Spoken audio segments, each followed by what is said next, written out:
스바냐서 1장 1절부터 13절까지의 말씀입니다. 우리 스바냐서 1장 1절부터 한 절씩 교독하겠습니다. 아몬의 아들 유다 왕 요시야의 시대에 스바냐에게 임한 여호와의 말씀이라. 스바냐는 히스기야의 현손이요 아마랴의 증손이요 그다랴의 손자요 구시의 아들이었더라. 여호와께서 이르시되 내가 땅 위에서 모든 것을 진멸하리라. 내가 사람과 짐승을 진멸하고 공중의 새와 바다의 고기와 거치게 하는 것과 악인들을 아울러 진멸할 것이라. 내가 사람을 땅 위에서 멸절하리라. 나 여호와의 말이니라. 내가 유다와 예루살렘의 모든 주민들 위에 손을 펴서 남아있는 바알을 그곳에서 멸절하며 그 마림이란 이름과 및 그 제사장들을 아울러 멸절하며 또 지붕에서 하늘의 뭇별에게 경배하는 자들과 경배하며 여호와께 맹세하면서 말감을 가리켜 맹세하는 자들과 여호와를 배반하고 따르지 아니한 자들과 여호와를 찾지도 아니하며 구하지도 아니한 자들을 멸절하리라.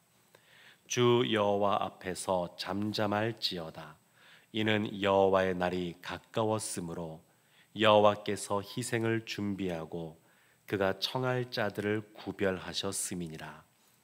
여호와의 희생의 날에 내가 방백들과 왕자들과 이방인의 옷을 입은 자들을 벌할 것이며 그 날에 문턱을 뛰어넘어서 보악과 거짓을 자기 주인의 집에 채운 자들을 내가 벌하리라. 나 여호와가 말하노라. 그날에 어문에서는 부르짖는 소리가 제2구역에서는 울음소리가 작은 산들에서는 무너지는 소리가 일어나리라. 막데스 주민들아 너희는 슬피 울라. 가나안 백성이 다 패망하고 은을 거래하는 자들이 끊어졌음이라. 그때에 내가 예루살렘에서 찌꺼기같이 가라앉아서 마음속에 스스로 이르기를 여호와께서는 복도 내리지 아니하시며 화도 내리지 아니시라 하는 자를 등불로 두루 찾아 벌하리니. 함께 보겠습니다. 그들의 재물이 노략되며 그들의 집이 황폐할 것이라. 그들이 집이 건축하나 거기에 살지 못하며 포도원을 가꾸나 그 포도주를 마시지 못하리라. 아멘. 살아계신 하나님의 말씀입니다. 오늘부터 스바냐서를 이렇게 보게 되는데 시작하는 그 부분부터 우리의 마음이 좀 무거워지는 그러한 내용으로 시작을 합니다. 1절 말씀에 보면 이 스바냐에 대해서 설명합니다. 스바냐는 유다 왕 요시야의 시대, 유다 왕 요시야의 시대, 종교 개혁을 일으켰던 유다 왕 요시야의 시대 때 활동했던 그러한 사람입니다. 이 스바냐는 히스기야의 현손이라고 말합니다. 4대로 올라가면 히스기야다. 근데 히스기야가 동명이인일 수도 있어서 히스기야 왕이 아닐 수도 있습니다만 4대까지 올라가서 히스기야 이름을 언급하는 거 보니까 아마도 히스기야 왕이 아닐까 싶습니다. 그렇다 그러면 스바냐는 왕족이죠. 왕족 출신의 선지자라고 볼 수가 있습니다.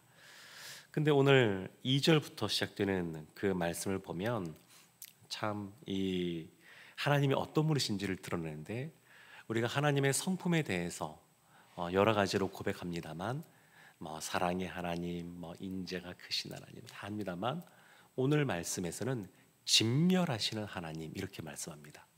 진멸하시는 하나님. 그리고 그 내용이 가득 들어차 있습니다. 그래서 2절 말씀에 이렇게 말씀하시죠. 여호와께서 이르시되 내가 땅 위에서 모든 것을 진멸하리라. 진멸하리라. 3절에서는 멸절하리라. 하나님은 멸절하시는 하나님 이렇게 말씀하고 있습니다. 그 3절 말씀에 보면 사람과 짐승을 진멸하고 공중의 새와 바다의 고기와 거치게 하는 것과 악인들을 아울러 진멸할 것이라. 내가 사람을 땅 위에서 멸절하리라.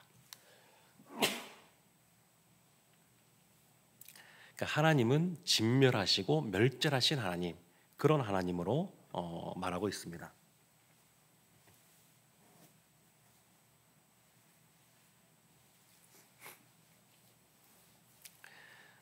그래서 이 말씀을 보면서 우리가 깨어 있어야 됩니다. 경각심을 가져야 됩니다. 그러니까 하나님께서 우리를 사랑하셔서 예수 그리스도를 보내주셨죠. 그래서 우리가 그 사랑의 하나님에 대해서 우리가 늘 생각하고 감사하고 감격해 합니다만, 동시에 무엇을 기억해야 되냐면, 얼마나 우리의 죄가 크면 독생자 예수 그리스도를 보낼 수밖에 없었는가, 그것을 사실은 동시에 생각해야 됩니다. 하나님의 그 크신 사랑을 우리가 깊이 깨달으려면 우리가 얼마나 큰 죄인인지를 깨달아야 그 사랑이 큰데, 하나님에 대해서도 그렇습니다. 하나님이 얼마나 사랑의 하나님이신지를 깨달아 알려면 하나님은 진멸하시는 하나님, 멸절하신 하나님, 심판하신 하나님, 그것을 깨달은 사람일수록 그 하나님의 사랑이 얼마나 크고 감사한 것인지를 깨닫게 됩니다. 그래서 오늘 말씀을 통해서 하나님이 참 이 요시야 왕 때는 그나마 신앙적으로 뭔가 개혁해 보려고 하는 그러한 시대의 왕이었지만, 오랫동안 이 유다 가운데 하나님을 멀리하고 우상을 섬기고 또 자기 마음대로 살아가는 이런 것들이 뿌리 깊게 있다 보니까 이 요시야 왕 때 그것이 다 해결이 되지가 않아요. 오랫동안 그게 찌들려서 하나님을 멀리하는 삶을 살던 것이 벗어나지를 못해서 이와 같은 심판의 말씀이 지금 주어지고 있는 겁니다.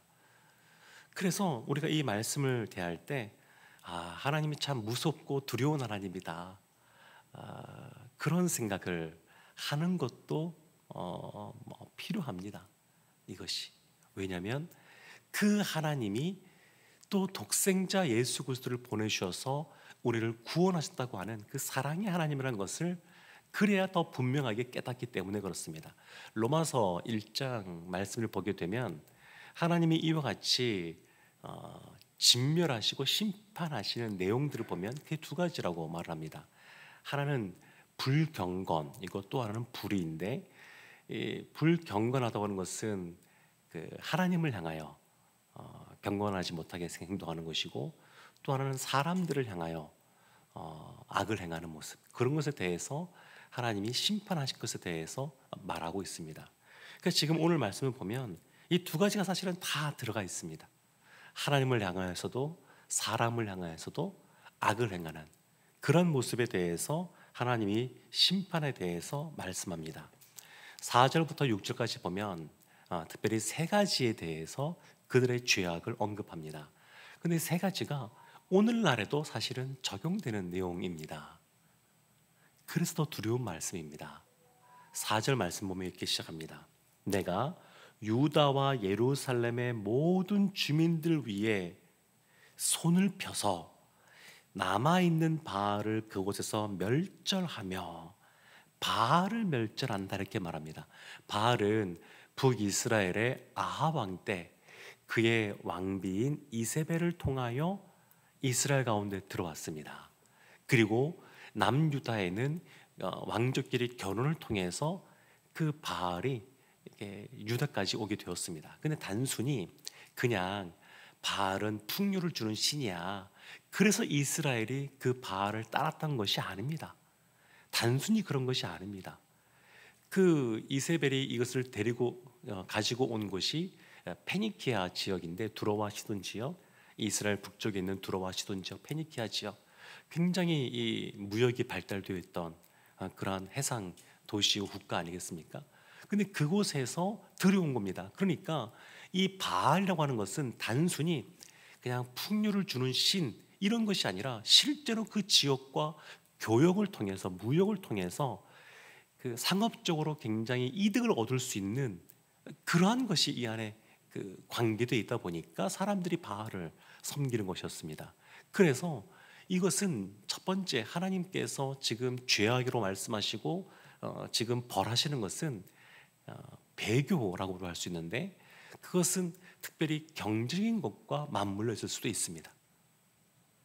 그래서 그것에 대해서 하나님이 멸절하겠다, 진멸하겠다 이렇게 말씀하고 있습니다. 5절 말씀의 두 번째 보는데 이건 혼합주의라고 볼 수가 있습니다. 지붕에서 하늘의 무별에게 경배하는 자들, 경배하며 여호와께 맹세하면서 말감을 가리켜 맹세하는 자들, 이들을 심판하시겠다라고 말씀합니다. 그러니까 하나님을 믿는다고 말합니다. 하나님의 이름으로 맹세를 합니다. 그런데 그러면서도 하나님이 아닌 그냥 하늘에는 무별을 경배하고, 그리고 말감, 이 말감은 성경에 밀곰이라고도 나오는데 이 솔로몬 시대 때 그의 그 처들을 통해서 들어온 건데 암몬의 그러한 우상 신입니다. 이 들어온 거예요. 그러니까 하나님과 이러한 밀감, 말감 이런 것들이 막 혼합되어져 있는 것이죠. 혼합주의 신앙입니다. 혼합주의 신앙. 하나님을 순전하게 바라보고 믿지 못하는 이런 혼합적인 것들이 있습니다. 이런 것을 하나님께서 멸절하시겠다 이렇게 말씀하고 있습니다. 6절 말씀에 보면 세 번째 나오는데 여호와를 배반하고 따르지 아니하는 자들, 여호와를 찾지도 아니하며 구하지도 아니한 자들을 멸절하리라. 하나님에 대하여 무관심한 자들, 그들에 대하여 하나님이 멸절하시겠다 이렇게 말씀하고 있습니다. 그러니까 하나님을 떠난 자들, 그리고 하나님과 다른 것들을 뒤섞어버리는 자들, 그리고 하나님에 대해 무관심한 자들에 대하여 하나님이 멸절하시고 진멸하시겠다 이렇게 말씀하고 있습니다. 그것을 7절에서는 이렇게 표현하죠.